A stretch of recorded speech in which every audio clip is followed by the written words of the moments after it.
Hi babies, welcome back to your home parce que vous êtes ici chez vous. J'espère que vous allez bien mes amours, moi ça va super. Aujourd'hui on se retrouve pour une nouvelle vidéo et on se retrouve pour une KEVS. C'est notre dernière KEVS de la semaine. Avant de commencer quoi que ce soit, je tiens à vous remercier tous d'avoir regardé les vidéos. Merci à toutes les personnes qui sont super investies en dessous de chaque vidéo. Franchement, je remarque toutes les personnes qui commentent. Je commence même à vous reconnaître avec vos photos de profil, tout ça. Donc franchement, merci. Et je tiens également à souhaiter la bienvenue à toutes les personnes. Donc voilà, moi c'est Kidline. Je sais pas si je me suis présentée dans les autres vidéos. Je me présente rarement. Mais quand je vois qu'il y a beaucoup de personnes qui se ramènent sur la chaîne, bah je me présente. Je m'appelle Kidline. J'ai 23 ans. J'allais dire ma date de naissance. Je suis née en novembre et je suis d'origine de la Côte d'Ivoire. Voilà. Avant de commencer, n'oubliez pas de vous abonner, liker, partager, de commenter. Abonnez-vous à mes différentes plateformes, Instagram, TikTok et Snapchat. À l'heure actuelle où vous voyez la vidéo, je suis en vacances et en fait la vidéo je les ai pré-enregistrées. Toutes les KEVS elles sont pré-enregistrées parce que j'allais pas avoir le temps une fois en vacances. Vu que j'ai plus de caméra, je vais voir si je vous sors des petits vlogs ou quoi que ce soit. Mais en tout cas, là actuellement, vous allez avoir pas mal de vidéos sur Instagram et sur Snapchat et sur TikTok. Donc suivez-moi sur les réseaux pour suivre un peu mes vacances. Avant de commencer, je tiens à vous dire que cette vidéo, c'est une KEVS, mais c'est une KEVS assez spéciale. Je ne vous en dis pas plus.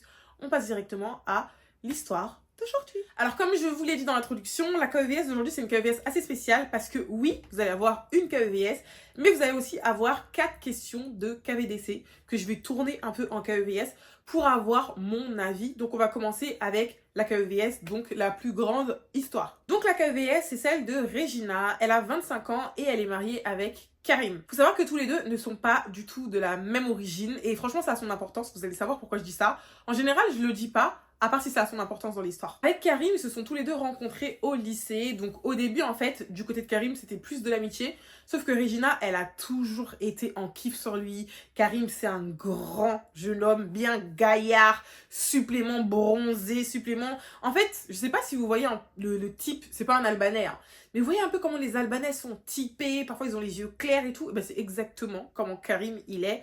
Et Regina ne pouvait que craqué. Donc pour lui c'est de l'amitié, mais pour elle, elle le kiffait à fond. Elle a essayé plusieurs fois de se mettre en couple avec lui, sauf que pour lui en fait c'était pas possible. Et il lui disait écoute, personnellement pour moi on est amis, tu vois. Je sais que ma famille n'accepterait jamais que je me mette avec une personne comme toi. J'ai une personne comme toi parce que comme je vous l'ai précisé, ils sont pas de la même origine, donc pas de la même couleur de peau, d'accord? Et il connaît sa famille, il lui a dit non, moi personnellement ça va être chaud et tout, on est amis, on est bien et tout. En tant qu'amis on t'accepte, mais si ça commence à sortir dans les trucs d'amour, ça va être compliqué aux yeux de ma famille. Sauf que Regina, c'est vraiment la définition de persévérer. Genre quand vous avez le mot persévérance, mettez le prénom de Regina à côté. Elle a persévéré les gars. Persévérer, persévérer. Et Karim, il a fini par craquer et les deux se sont mis en couple. Quand les deux se sont mis en couple, la famille de Karim, ils étaient en mode... Parce qu'ils se sont mis en couple, mais pas en mode cachette. Vraiment, Karim, il a assumé que c'était sa nana et tout. Et la famille de Karim, ils ont dit, mais qu'est-ce que tu nous ramènes? Même pas qui tu nous ramènes, hein. C'est en mode, qu'est-ce que tu nous ramènes? En mode, c'est quoi ça? Pour vous dire la mentalité de la famille. Tellement pour sa famille, le métissage, il était improbable et impossible. Mais bref, Karim, il a assumé sa nana. Les deux ont continué à se fréquenter et ils se sont mariés. Donc ils ont fait un mariage religieux. C'est pas forcément ce que Regina est... Enfin, c'est pas ce qu'elle aurait fait au vu de sa culture à elle. Mais bon, voilà, elle s'est dit, c'est mon mari, je vais suivre ce qu'il fait. Donc elle a accepté de faire un mariage religieux avec Karim. Sauf que le délire, c'est que si Regina, et franchement, si Regina, elle savait que ça allait tourner comme ça, je vous dis la vérité, elle n'aurait jamais accepté de se marier ou même de sortir avec Karim. Pour elle, c'était juste en mode, je veux être avec l'amour de ma vie, je le kiffe depuis toujours, donc je vais me lancer là-dedans. Mais si elle savait, elle ne l'aurait jamais fait. Les gars, écoutez bien la suite, parce que moi, quand j'ai lu ça, je me suis dit, frère, on n'est plus au Moyen-Âge, en fait. Genre, on est en 2024, big 2024. Comment c'est possible qu'il y ait des gens qui fassent des trucs comme ça? Écoutez bien ce que je vais vous dire. Elle s'est mariée avec Karim. Sauf qu'en fait, quand tu te maries, tu t'attends, pas forcément un conte de fées, mais tu t'attends à ce que ça se passe bien. Là, non, pas du tout. Genre vraiment, ça a dégringolé. La nana, c'est devenue l'esclave. Vous avez très bien entendu. Vous avez peut-être pensé que c'est un mot fort que j'utilise. Mais elle est devenue l'esclave de la famille de Karim. Écoutez, savoir que Karim, il est très proche de sa famille. Et très très proche de sa maman et de ses sœurs. aussi proche de son père, mais vous savez très bien, les garçons, il y a toujours cette petite complicité qu'ils ont avec leur maman qu'ils n'ont pas avec leur père. Bon, après, c'est pas tous les garçons, mais en tout cas, c'est ça pour Karim. Et Karim, il est très souvent chez lui. Quand il part chez lui, il ne veut pas laisser Regina seule à la maison, donc il l'embarque. Regina, quand elle arrive chez Karim, elle se transforme. Vous connaissez l'histoire de Cendrillon? Cendrillon qui astique tout là alors que ses cousines elles font rien là. Et ben c'est exactement ça, d'accord? Regina se transforme en Cendrillon quand elle arrive chez Karim. C'est elle qui fait à manger. C'est elle qui fait la vaisselle. C'est elle qui fait la lessive. C'est elle qui fait le ménage. Elle fait tout dans la maison de Karim alors qu'il y a sa mère, il y a ses sœurs, il y a même une de ses tantes qui est là. Mais comme par hasard, quand Regina arrive, c'est elle qui fait tout. L'excuse qui sort, c'est que chez eux, quand tu maries un homme de là-bas, la famille de ton homme devient ta famille à toi, mais il n'y a pas que sa famille qui devient à toi. Il y a aussi les corvées qui deviennent les tiennes. Elle comprenait vraiment pas et au bout d'un moment, ça commençait à devenir archi relou pour elle. En plus de faire toutes les corvées, elle se tapait des remarques de fou malade de la part de la tante de Karim, de la part de sa mère. Vraiment, sa mère était tout le temps sur son dos. Et de la part aussi de ses sœurs. Donc elle, quand elle rentrait chez Karim et elle lui disait, mais je comprends pas pourquoi quand je vais chez ta mère, c'est tout le temps moi qui fais ça, naïna.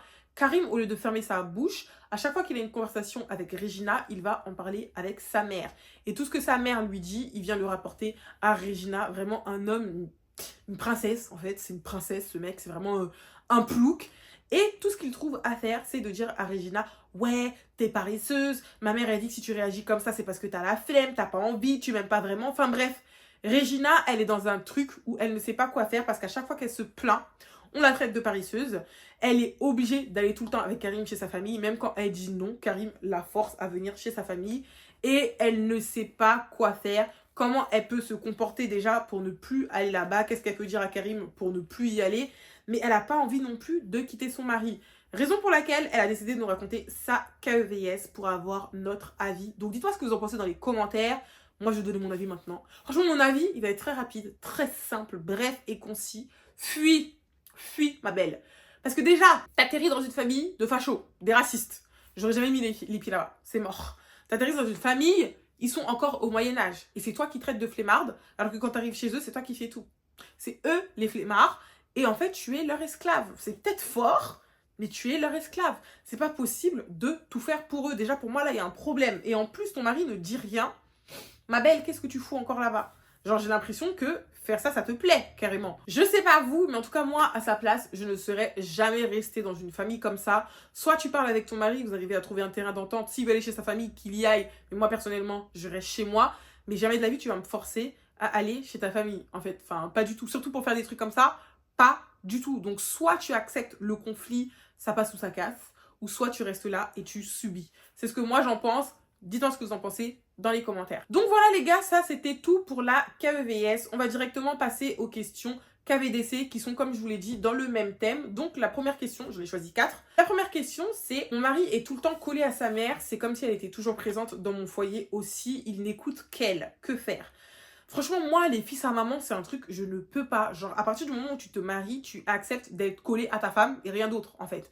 T'as le droit d'avoir ta vie à côté, mais tu peux pas tout le temps être dans les jupons de ta maman. Si tu voulais rester tout le temps dans les jupons de ta maman, fallait rester chez ta maman, fallait pas te marier. Donc moi, ma belle, tu parles avec ton mari, tu lui dis, écoute, on est mariés, d'accord? Ce qui se passe dans notre foyer, déjà, ça reste dans notre foyer, parce que les pipelettes aussi, j'ai horreur de ça. Genre, je te dis un truc, tu vas pas répéter à ta mère, c'est comme Karim, là. Mais vraiment, parle avec lui. Et si tu vois qu'il n'est pas content, bah parfois, il faut sévir. Voilà, tu sévis. Je te dis pas de quitter ton mari non plus, mais il faut vraiment être très carré et très dur, très ferme avec ce genre de personnes pour qu'elles puissent comprendre et qu'ils se disent: ah, là, ma femme, elle a dit ça. Si je continue, ça va être bizarre. Parce que la plupart du temps, les filles, vous êtes trop gentilles. Vous êtes trop gentilles, vous laissez passer trop de choses. Et c'est ça qui emmène les foutaises, en fait. Le manque de respect commence par là. Donc, sois un peu plus dur avec lui. Et tu verras bien comment ça va se passer. C'est mon avis. Dites-moi ce que vous en pensez dans les commentaires. La deuxième question, elle m'a grave énervée. Je suis noire et mon mari est maghrébin. Ma belle famille n'accepte pas nos enfants car pour eux, ils seraient trop noirs. Ok. Alors, j'ai envie qu'ils passent du temps avec eux, mais c'est tout le temps des insultes. Et quand je dis non à mon mari, il se fâche avec moi. Je ne sais pas quoi faire. Alors déjà, je suis pas encore maman, hein, je tiens à le préciser. Mais mes gosses, je les porte dans mon ventre pendant 9 mois. J'accouche. On sait que l'accouchement, c'est pas facile. Même si j'ai jamais accouché, je sais que c'est pas facile. D'accord? C'est comme si tu sais que te casser la jambe, ça fait mal. Tout le monde le sait. j'accouche mes gosses. Je supporte ta famille, déjà. Insultez-moi si vous voulez, mais vous insultez mes enfants. Selon vous, ils seraient trop noirs, ok? Enfin, c'est une dinguerie. Déjà, ton mari, il devrait même pas cautionner ça. Et quand tu dis que tu veux... Déjà, toi, t'as un bon cœur parce que t'as envie que tes enfants puissent passer du temps avec leur famille côté paternel. T'as un bon cœur. C'est bien de vouloir ça. Mais déjà, ils insultent tes gosses. Et quand tu parles avec ton mari, il n'est pas d'accord. Il se fâche parce que tu veux pas que tes enfants aillent voir, du coup, leur belle famille. Parce qu'il est... Non, non, non. Non. Ouais, c'est un truc que je ne peux pas. Voilà, je peux pas, je m'en tape. Qui se fâche comme il veut, mes enfants ne vont pas bouger d'un millimètre. Parce que si c'est pour envoyer mes gosses quelque part et qu'au final on les insulte et qu'on soit raciste avec des enfants qui n'ont rien demandé et que leur père ne réagisse même pas, ma belle, tu n'as rien à faire avec ce trou du cul. Je suis désolée, mais ton mari, c'est un trou du cul en fait. Il est censé défendre sa famille, déjà sa femme, et en plus ses enfants. Genre, c'est la chair de sa chair. Tu peux pas laisser tes enfants se faire insulter par ta famille et en mode t'es comme si de rien n'était. Non, non, non.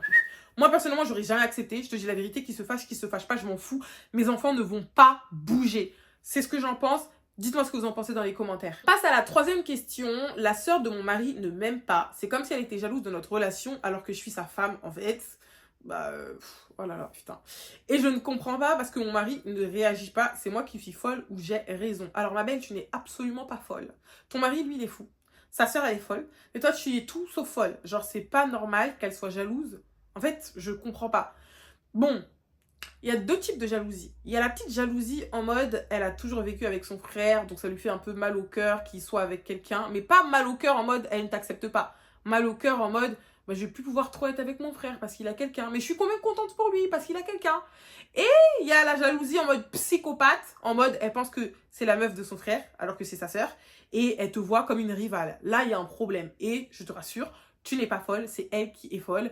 Et ton mari aussi, il est fou, en fait, parce qu'il devrait réagir. Il devrait dire à sa sœur, bah écoute, il y a ma femme et il y a toi, d'accord? Tu as ton rôle de petite sœur dans mon cœur et dans ma vie, mais elle, c'est ma femme.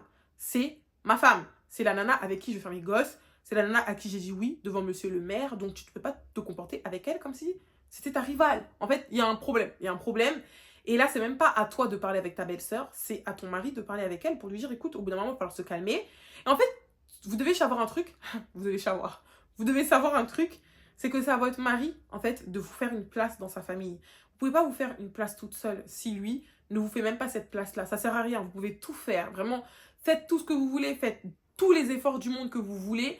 Mais tant que votre mari n'a pas dit aux gens, hé, elle c'est ma femme, donc comportez-vous comme ça avec elle, bah eux vont pas le faire. Donc c'est à lui de faire le premier pas. C'est à lui de leur dire, voilà, vous devez vous comporter comme ça pour que toi, tu puisses te faire accepter et pour que sa sœur, elle arrête. Tant qu'il n'a pas fait ça, la situation ne changera pas. C'est mon avis, tu n'es pas folle. Dites-moi ce que vous en pensez dans les commentaires. On passe à la dernière question. Alors, j'ai 18 ans, j'ai fait un mariage religieux avec mon mari.